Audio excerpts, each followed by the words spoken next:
வந்தாரை வாழ வைக்கக்கூடிய தமிழ்நாட்டை எல்லோருடனும் சகோதரத்துடனும் பழகக்கூடிய நன்மை பற்றி இந்த மண்ணில் வாழக்கூடிய எல்லாருக்கும் நல்லா தெரியும். கடந்த 1ஆம் தேதி வெளியாகி இருக்கக்கூடிய தினத்தந்தி நாளிதழ்களில் கூட பீகார் மாநிலத்தைச் சேர்ந்த மக்கள் அழைத்திருக்கக்கூடிய பேட்டியை நீங்கள்லாம் பார்த்துருப்பீங்க.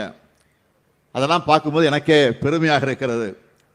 தமிழ்நாடு எப்படியெல்லாம் எங்களுக்கு வாய்ப்புகளை உருவாக்கி தருது, தங்களுடைய வாழ்க்கை தரத்தை எப்படியெல்லாம் உயர்த்தி இருக்குதுன்னு மிக தெளிவாக பீகார் மக்கள் தமிழ்நாட்டில் வந்து பணிபுரியக்கூடிய, தொழில் செய்து கொண்டிருக்கக்கூடிய, வாழ்ந்து கொண்டிருக்கக்கூடிய அந்த பீகார் மக்கள் பேசியிருக்கிறார்கள்.